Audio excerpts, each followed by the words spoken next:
மாண்புமிகு புரட்சி தமிழர் எடப்பாடியார் அவர்களின் மேலான ஆணைக்கிணங்க திருவள்ளூர் கிழக்கு மாவட்டம் திருவொற்றியூர் தெற்கு பகுதி கழகத்தின் தெற்கு பகுதி கழக இளைஞரணி சார்பில் நடைபெற்று கொண்டிருக்கும் இந்த சிறப்பான பொதுக்கூட்டத்திற்கு தலைமையேற்று நடந்து கொண்டிருக்கின்ற அருமை சகோதரர் வழக்கறிஞர் இளைஞரணி இணைச் செயலாளர் இளையராஜா அவர்களே மற்றும் அவரோடு சேர்ந்து இந்த நிகழ்ச்சியை ஏற்பாடு செய்துள்ள அன்பு தம்பி தெற்கு பகுதி இளைஞரணியுடைய பொருளாளர் முரளி அவர்களே மற்றும் இந்த அருமையான கூட்டத்திற்கு வருகை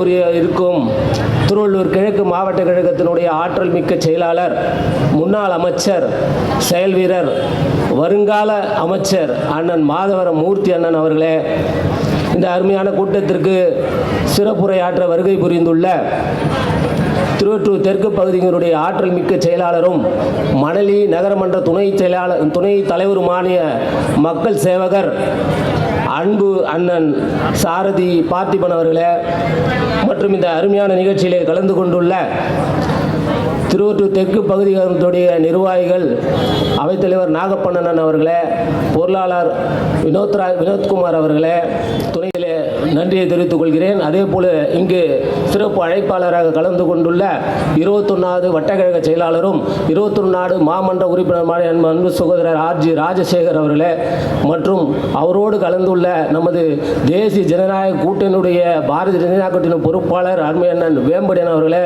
அன்பு தம்பி இலியாஸ் அவர்களே, பாட்டாளி மக்கள் கட்சியினுடைய சொந்தம் அருமை சகோதரர் திவாகர் அவர்களே மற்றும் அனைத்து கூட்டணி கட்சியினுடைய பொறுப்பாளர்களே, இந்த மாலை வேளையில் உங்கள் அனைவருக்கும் என் நன்றி கலந்த வணக்கங்களை தெரிவித்துக் கொண்டு,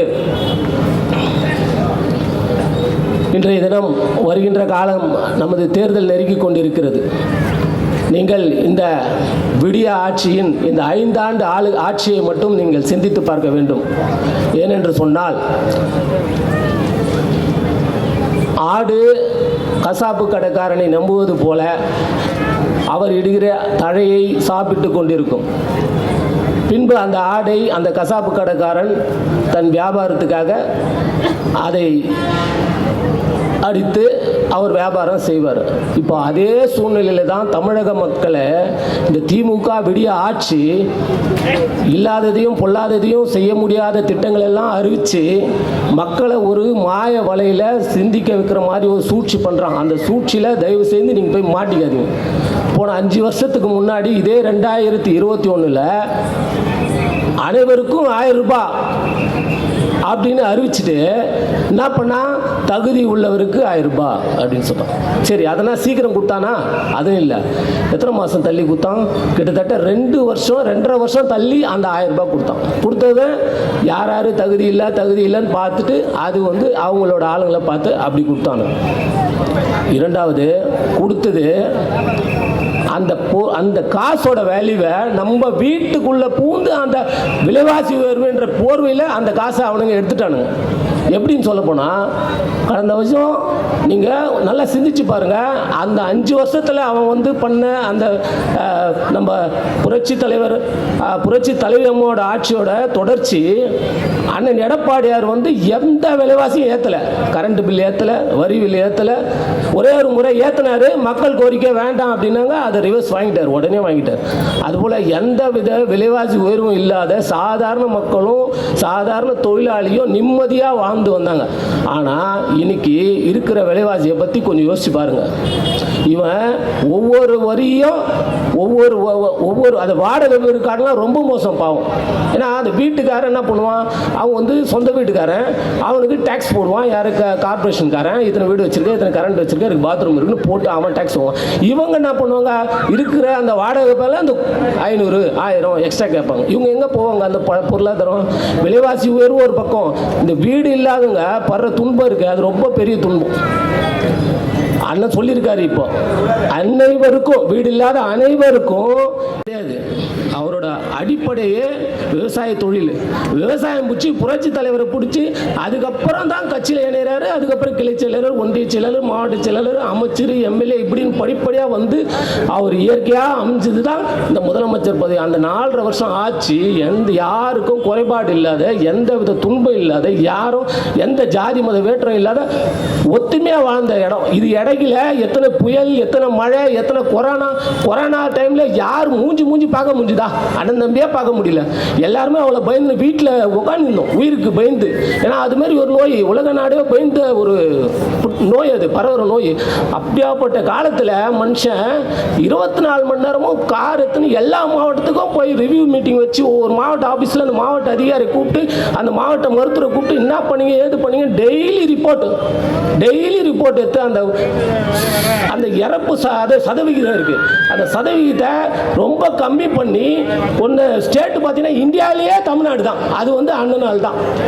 அது ஆட்சி முடிஞ்ச மறுவாட்டி 2வது வேவ் வந்தது. 2வது வேவ் இந்த கொரோனாவில் வந்தது. அப்போ இறப்பு சதவிகிதம் அதிகம். இவனுக்கு விட்டானுங்க ஆக்சிஜன் இல்லைன்னு சொல்லிட்டு. எத்தனையோ பேர் நம்ம ஊரில் கூட ஆக்சிஜன் இல்லைன்னு நிறைய பேர் இறந்தாங்க. எதுக்கு இதை சொல்ல வரேன்னா, அந்த நிர்வாகி திறமை உள்ளவன் தான் இதெல்லாம் பண்ண முடியும். சும்மா அந்த பேட்டை போட்ட ஃபிலிம் குத்துனா அந்த கரடி போட்டுன்னு ஃபிலிம் குத்துட்டே போகிறவங்களாம் கிடையாது. அந்த நிர்வாக திறமை உள்ள ஆளு தான் நம்ம புரட்சி தமிழர் அண்ணன் எடப்பாடியார்னு சொல்ல வரேன். அதனால சிந்திச்சு செயல்படுங்க. இன்னைக்கு வந்து நம்ம வீட்டில் எல்லார் வீட்லேயும் குழந்தைங்க இருக்கு. அது ஆண் குழந்தையாக இருந்தாலும் பெண் குழந்தையாக இருந்தாலும் வளர்த்து ஆளாக்கி ஒழுக்கமோடு வாழ வைக்கிற கடமை நமக்கு இருக்கு. ஆனால் இன்னைக்கு சமுதாயம் அப்படி இருக்கா? அதை யோசிச்சு பாருங்க. இன்னைக்கு ஒரு பெண் குழந்தைய நம்மளால் தைரியமாக அனுப்ப முடியுமா? சரி அனுப்பிச்சிட்டோம், அது வீடு வந்து சேர்வர்லையே நமக்கு அந்த எவ்வளோ பயமாக இருக்குது. ஏன்னா அந்த டிவிலையும் பேப்பர்லையும் நீங்கள் படித்தாலே அந்த பயம் நமக்கு ஆட்டோமேட்டிக்காக வரும். ஏன்னா சமுதாயம் அப்படி கெட்டு போயிருக்கு. இன்னைக்கு கஞ்சா இல்லாத இடமே இல்லைங்க. நான் சொல்ல வேண்டியதில்லை, உலகமே சொல்லுது. இன்னைக்கு போலீஸால் கண்ட்ரோலாக பண்ண முடியாது. நான் பண்ணுறவன் எல்லாம் திமுகக்காரன். இந்த பிடிச்சிட்டானா உடனே அவன் ஃபோன் வச்சு அவங்க விட்றா அப்படின்னு. அது மாதிரி இந்த வந்து தீய சக்தியில் எவன் தாலியாக இருந்தால் யாருக்குன்னா, எவன் சத்தா அவனுக்குன்னா, அவனுக்கு பதவி இருக்கு, பணம் இருக்கு, கூட அந்த அடியாள் மாதிரி காசு போட்டால் வேலை செய்யறதுக்கு ஆள் இருக்கு எல்லா ஊர்லேயும். அது மாதிரி தான் அவனுங்க ஆட்சி பண்ணுறானுங்க. ஆகினால இந்த நீங்கள் போடுற ஓட்டு நமக்கு கிடையாது, உங்களுக்கு கிடையாது. நீங்கள் வளர்க்குறீங்களே பெண் பிள்ளைகளுக்கு, ஆண் பிள்ளைகளுக்கு போடுற ஓட்டு. ஏன்னா இந்த கஞ்சா புழக்கணத்து ஸ்கூல் வரையும் பூந்துச்சு. ஒரு டீச்சரு எல்லாம் பார்த்துருப்பீங்க வீடியோவில். அந்த டீச்சர் சொல்கிறாங்க, பாவம் அழுகுறாங்க.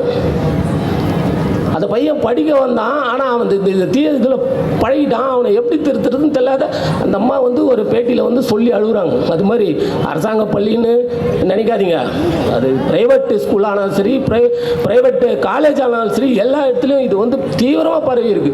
ஆனால் கண்டிப்பாக புரட்சி தமிழர் எடப்பாடியார் ஆட்சி அமைஞ்ச உடனே தீவிரமாக ஒடுக்கப்படும் இந்த நேரத்தில் நான் சொல்லிக்கிறேன். மேலும் இந்த பொதுக்கூட்டத்தில் இந்த குழுமிருக்கிறீங்க பெண்களுக்கெல்லாம் உங்களுக்கு அன்பான இந்த வேண்டுகோள், தம்பியோட வேண்டுகோள், நீங்கள் வந்து அந்த பஸ்ஸு இலவசமாக கொடுக்குறாங்க. அது இப்போ அண்ணன் வந்து ஆணுக்கும் இலவசமாக கொடுக்குறேன்னு அறிவிச்சிருக்காரு. அதே போல் நம்ம அண்ணன் 2000 ரூபாய் தரேன்னு அறிவிச்சிருக்காரு. கண்டிப்பாக சொல்கிறேங்க, அவர் ஒரு என்ன சொல்கிறது, வெள்ளை உள்ள மனைச்சவர், கள்ள கபடம் இல்லாதவர். நாங்களாம் நேரடியாக அண்ணன் பார்த்து பேசியிருக்கோம்.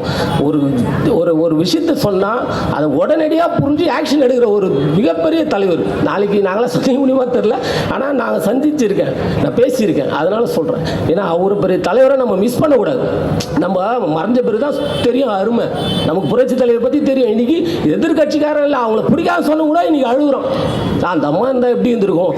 அப்போ ஒரு பொருள் நல்ல ஒரு தங்கம், அது இருக்கும் போது அவனுக்கு தெரியல, அவங்க போயிட்ட பிறகு தான் தெரியுது. அதுபோல் தான் நம்ம எடப்பாடி அண்ணன் சிறந்த நிர்வாகி, தமிழகத்தை வளர்ச்சி மிக்க மாநிலமாக ஆக்க ஒரு அற்புதமான ஒரு தலைவர்.